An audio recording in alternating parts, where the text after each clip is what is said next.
This horrible crime has torn a hole in our families that will never heal. Those are the words of a grief-stricken grandfather desperate for justice.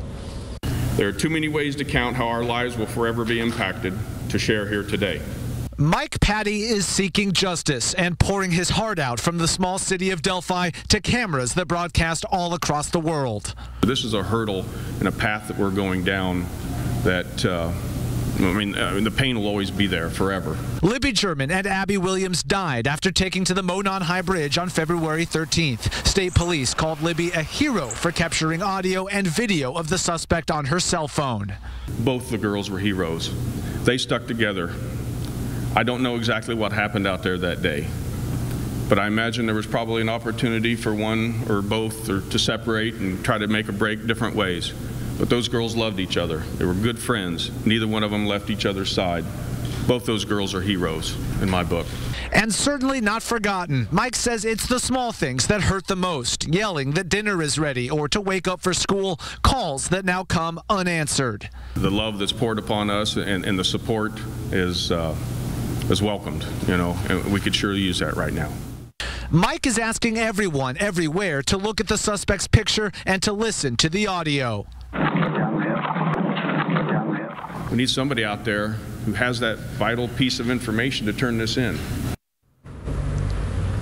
And Mike Patty was the only family member who talked today. However, he did read a short statement from the family of Abby Williams saying they are honoring the girl's memory by caring for and respecting each other. For now, we're live in Delphi this afternoon. For the Now Indy, Mike Pelton, RTV6. Mike, thank you. And as the search for Abby and Libby's killer presses on, the case is giving new hope to a father in Iowa. He's hoping it could lead to a break in the abduction and murders of his daughter and niece. On July 13th, 2012, 8-year-old Elizabeth Collins and her 10-year-old cousin, Lyric Cook, went out for an afternoon bike ride and they never returned. Elizabeth's father is now pointing out the eerie similarities with Libby and Abby's murders. Both sets of girls taken in a secluded area, their bodies found in the woods, and both crimes committed on the 13th of the month. 2 kids at once is a very uncommon thing to have happen, 2 kids being taken at once, and also just being on the 13th of the month just kind of struck me as really odd, all the things together.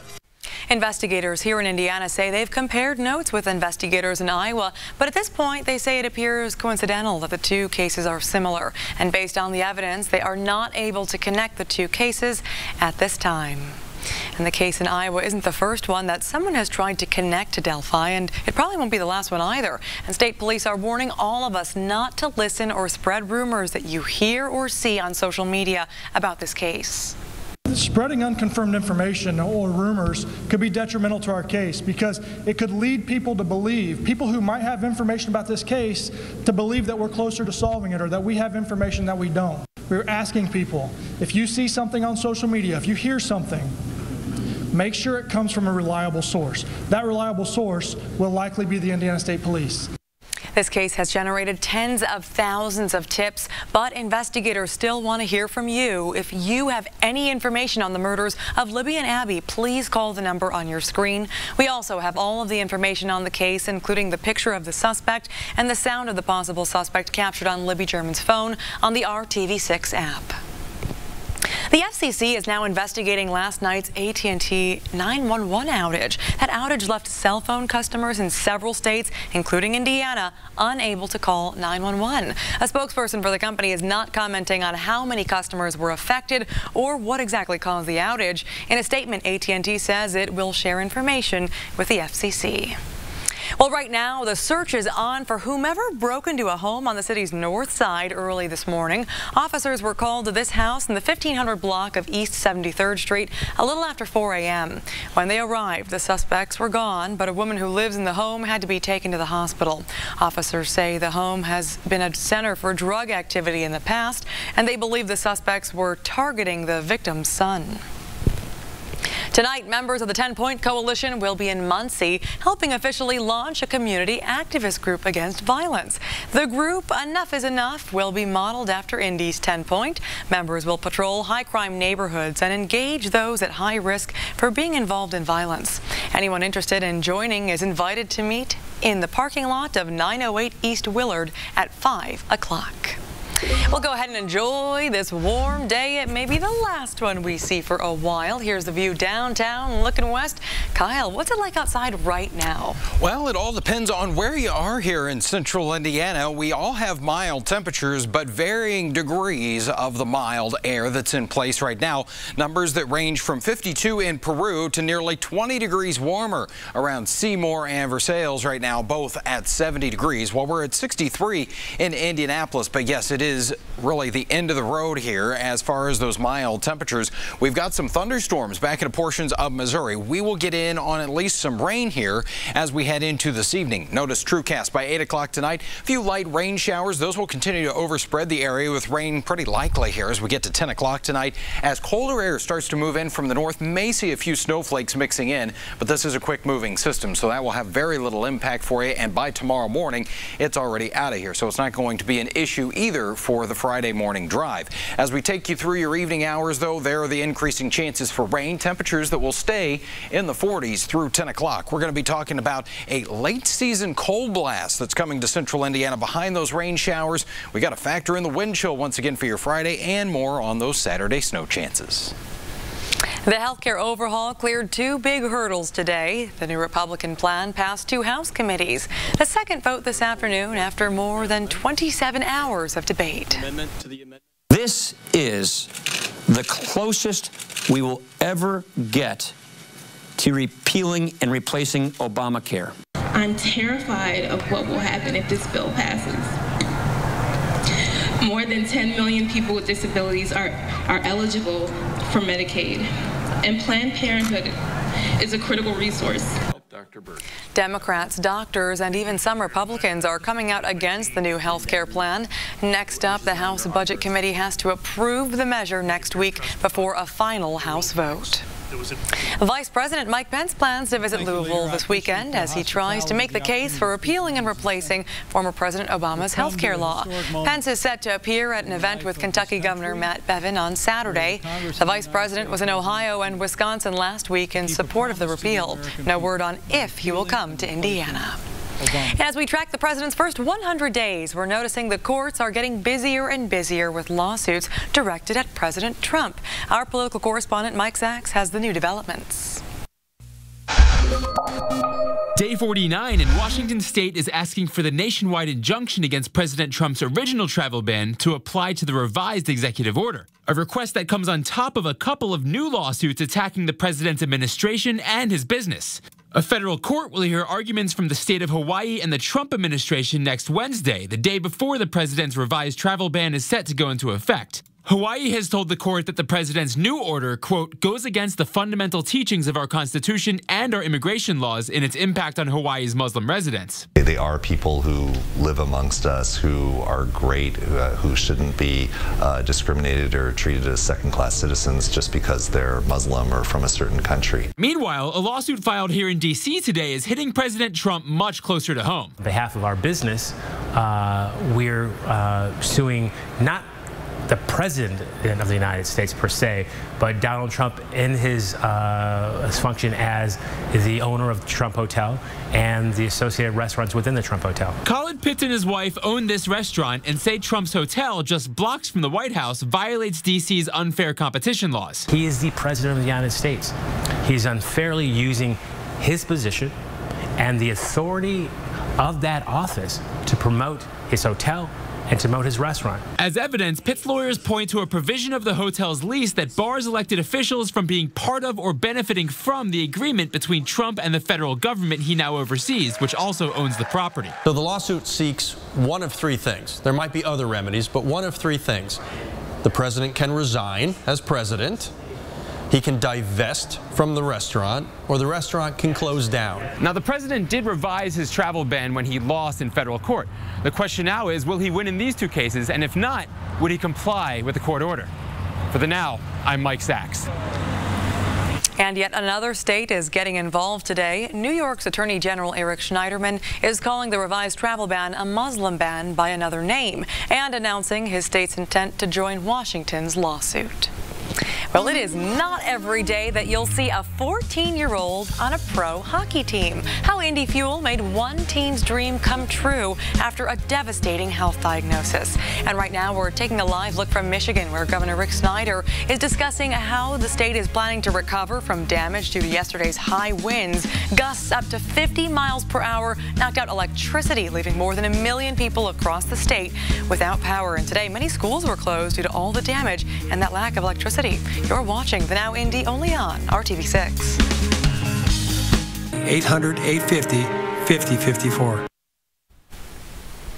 Let's catch you up on the Now News feed. Illegal border crossings are way down right now. A new report says there was a nearly 40% drop during President Trump's first month in office. Radio Shack officially filed for bankruptcy today for the second time in 2 years. It's closing 200 stores immediately. It's looking at options for the rest of them. And Fortune is out with its annual list of the best companies to work for. No surprise here, people. Google is #1 again. But maybe your boss can learn something from them. The company gets big praise for its parental leave policies and perks like free laundry services and haircuts. Another day seems to bring another round of threats to Jewish community centers. Now the JCC Association of North America is calling for a federal investigation. As the Now's Kumasi Aaron found, the threats may have an unintended positive impact. Florida, Kentucky, and Wisconsin, just 3 of a dozen states where people were forced to evacuate Jewish community centers because of bomb threats this week. In all, there have been more than 140 threats since January to Jewish community centers and day schools in at least 33 states. But there haven't been any at this JCC in Denver. Still, CEO Dr. Ali Hill says they're prepared. So all of our staff have been trained. We've had the FBI here. We've had the bomb squad here.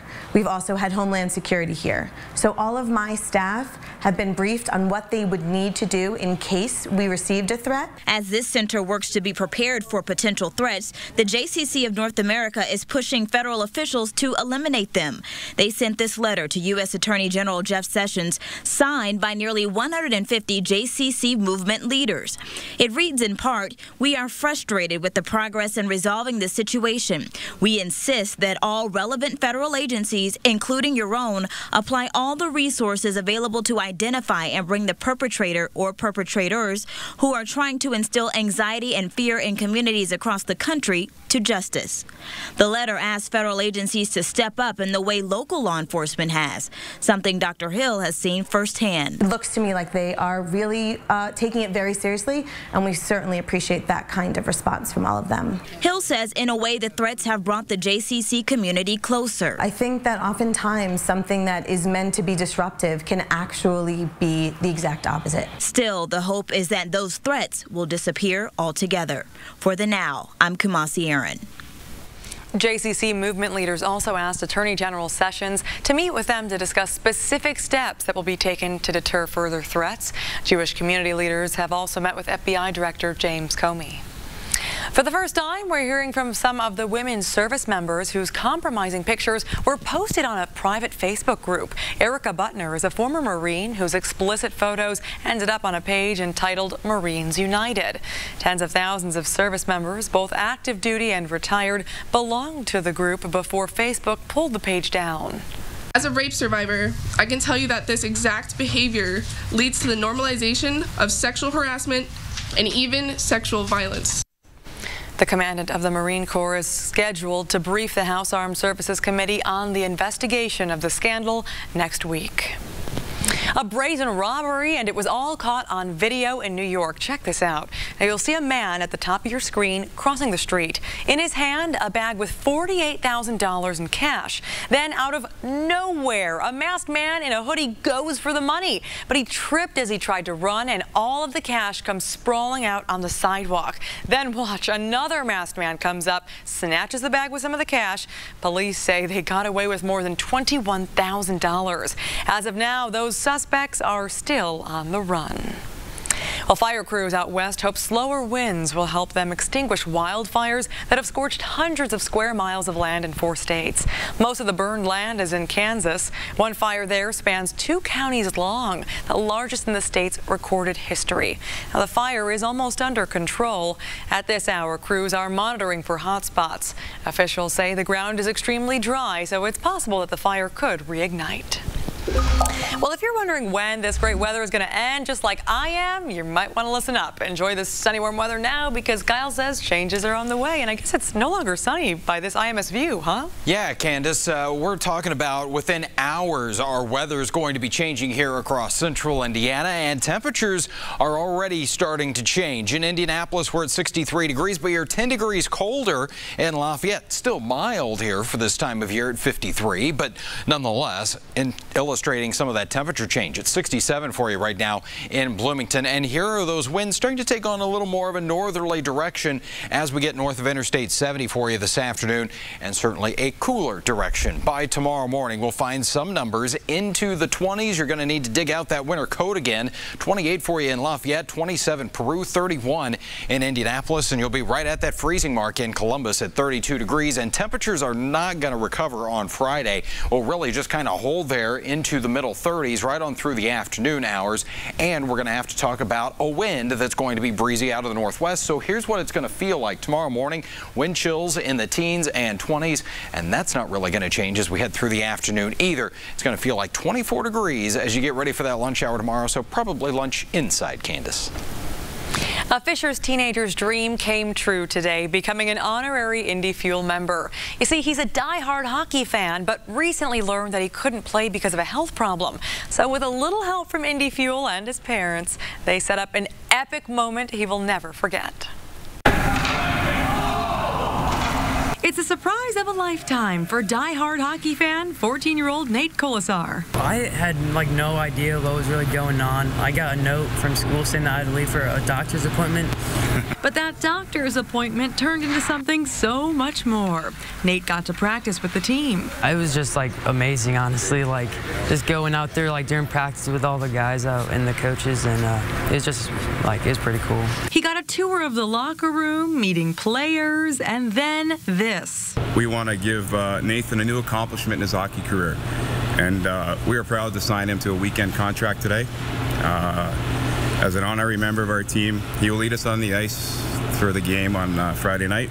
That's right, his first pro contract. Nate played youth hockey until 2 years ago when he learned he had Marfan syndrome. It's a genetic disorder that affects the body's connective tissue. His doctor said he could no longer play contact sports. Just for a while, I was just sad about it, and I wasn't really sure what I was going to do because hockey was everything to me. But then I started realizing that there's so many other ways to get involved. Knowing how much he loved hockey, his parents and Indy Fuel teamed up to make this magic moment happen. This is just an awesome opportunity for him, and just so proud to watch him take this all in and know that he can't he can't pursue his dream of actually playing hockey, but there's other things for him to do within the sport that he really, really loves. I'm really excited about it. I don't really know what to say. I'm very thankful for what they've done. Had a lot of fun. And by the way, the money that Nate will make from his honorary weekend contract will be donated to the Community Health Network. And Nate also hopes to become a hockey coach someday. Well, a new scam is making its rounds across the country, and this one, it's worse than any other identity scam that we've ever told you about. The red flags you need to watch out for. You're watching the Now Indy, only on RTV6. 802 Keller. Time now to get you caught up on the Now News feed. A 42-year-old man pretending to be Justin Bieber is now charged with more than 900 child sex offenses. He's accused of posing as the singer to get Bieber fans to send him explicit images. Happy birthday to the bull market for stocks. Turns 8 today, making it the second oldest market upswing in history. Most experts are predicting it's going to keep going another year. And you've likely never seen entertainment like this at a city council meeting. This artist got invited to the meeting and then showed off her interpretive dancing skills, right? Well, she ends up by pretending to throw up and then crawling onto the lap of an unsuspecting audience member. Very interesting. Well, Well, we've warned you a lot about identity theft here on The Now, but there's now another type of scam that's even worse. The Now's Jason Fechner joins us to explain. Hey, Jason. Hi, Candace. Quickly, art definitely in the eye of the beholder on that last story. That is simply bizarre. I know. Well, we're talking about imposter scams, and that's where a con artist impersonates someone trustworthy, like law enforcement, to convince you to send them money. For the first time ever, the FTC is now getting more complaints about this type of scam than identity theft. Overall, we reported losing more than $744 million to fraud last year, each victim paying an average of close to $500. So here are the red flags that you need to watch out for with these imposter scams. The FTC says government agencies will rarely ever call demanding a payment. They're going to send you an official letter. It's also illegal for telemarketers to ask you to pay by wire transfer.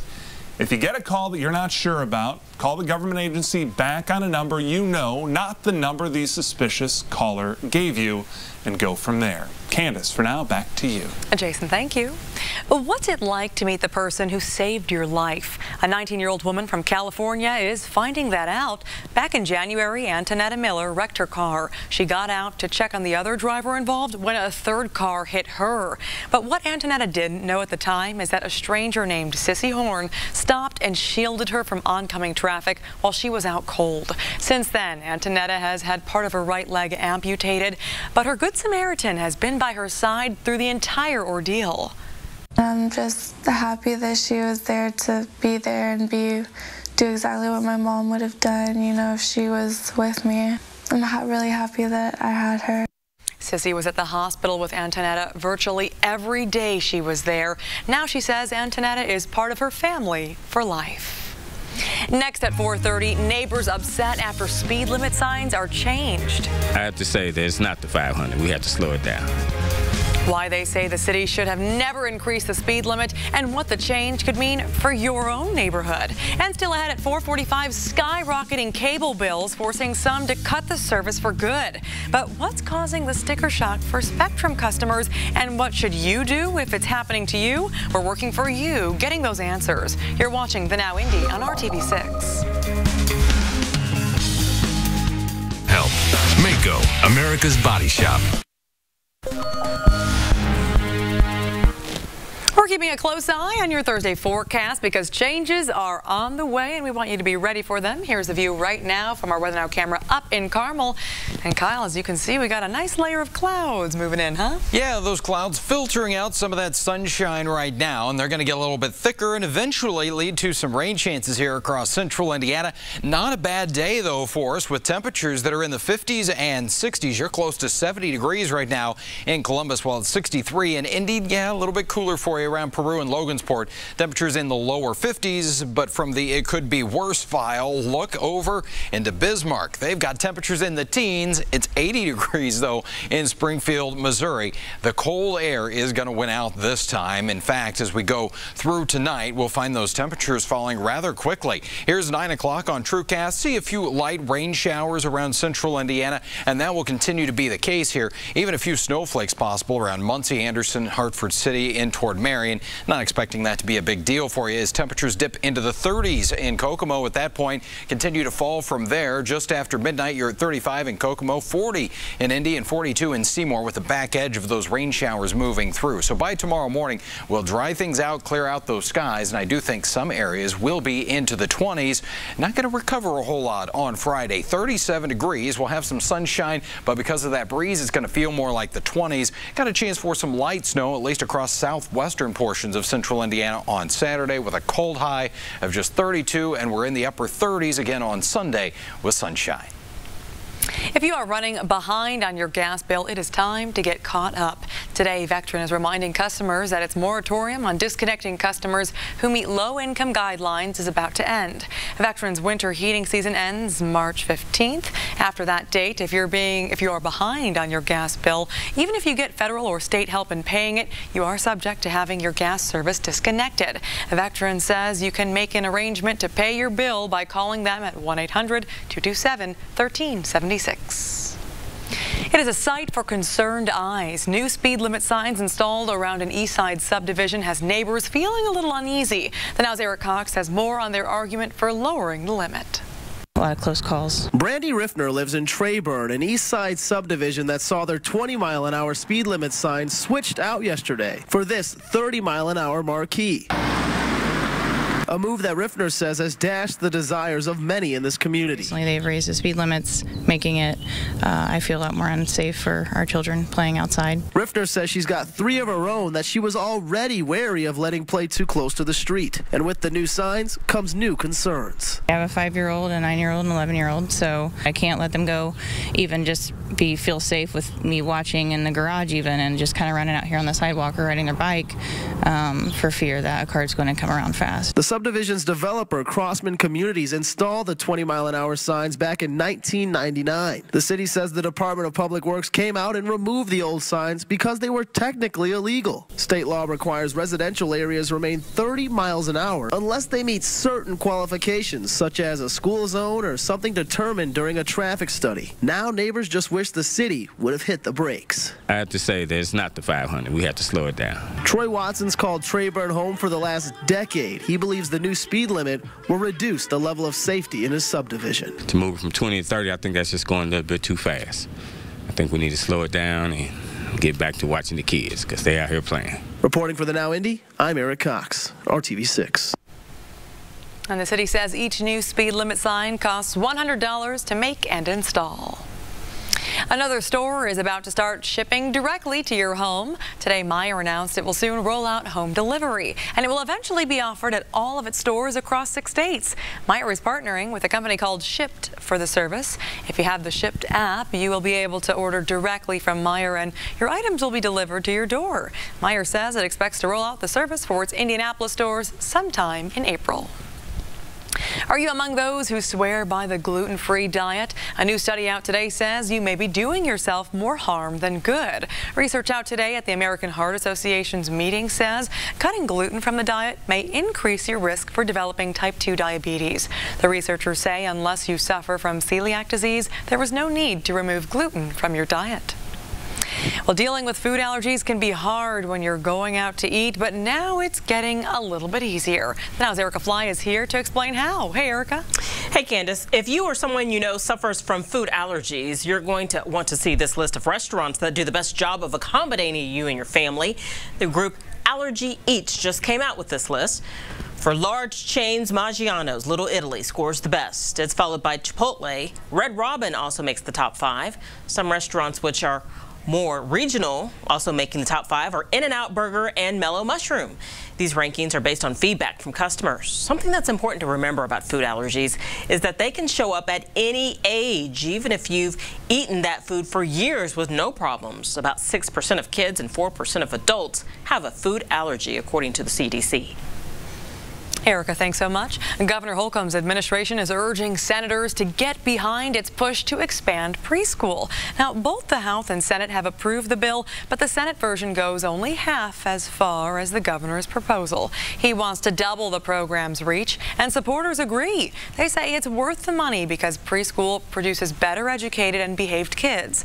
The Senate Education Committee is likely to vote again on the bill next week. A final decision could come next month.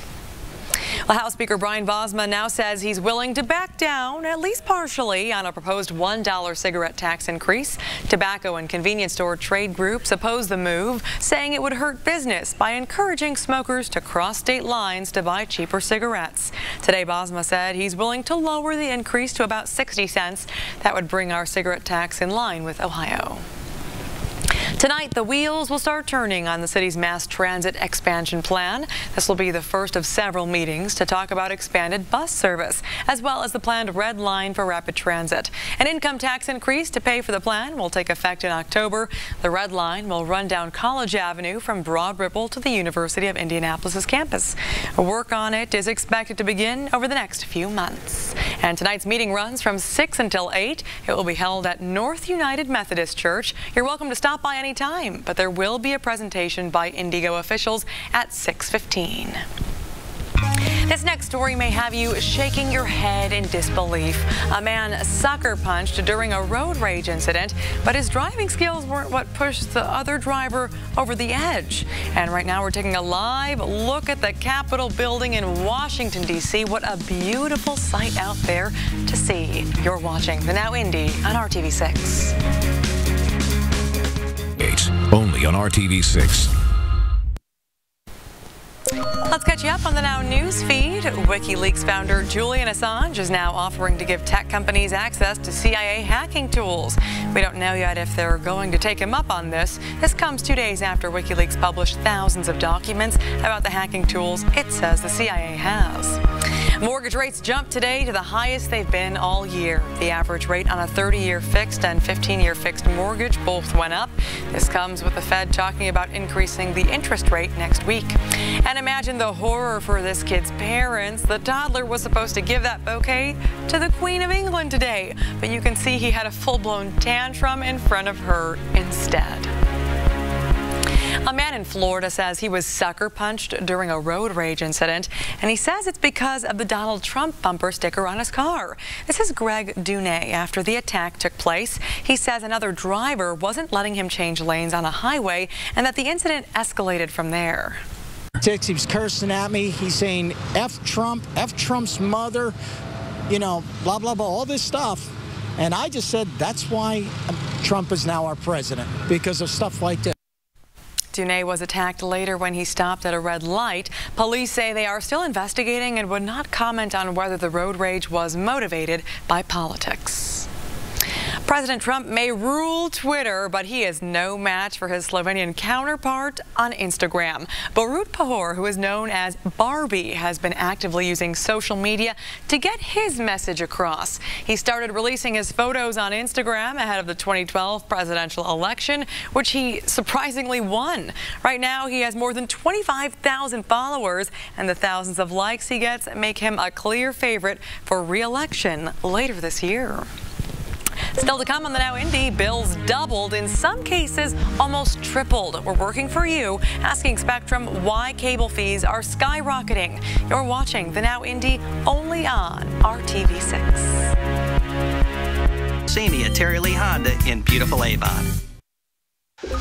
Welcome back to the Now Indy. This is a live look from Biloxi, Mississippi, where we are waiting for a press conference to begin. NTSB officials are expected to give an update on a crash involving a train and a bus. 4 people on the bus died, 40 others were hurt. The bus was carrying senior citizens on a casino trip from Texas. And now, remember when Spectrum Cable took over Bright House Network? The new owners promised not to raise rates, but now thousands of customers across the country are paying more. Well, working for you, the Now's Jackie Calloway is asking the company why and what you can expect if you use the service. Cleansing cloth. Of course, now it'll look like you're... You give us the comfort. Bright House turned Spectrum customers Ivan and Linda Sardo say the rate hike hit without warning. It was an outrageous amount to me. The Sardos' typical bill of $141 shot up to $388 overnight. What was your reaction when you opened that bill? Wow. And Lillian Rerig's normally $123 bill more than doubled to $305. Your bill has gone up to $175.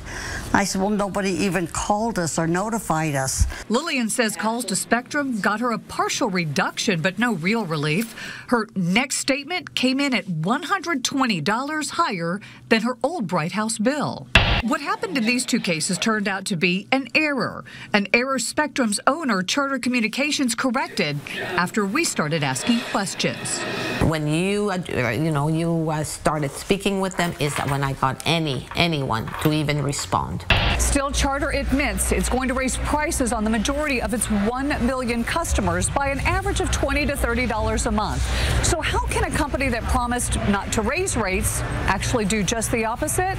No one would go on camera, but a spokesperson responded in this email. Bright House Network routinely offered existing customers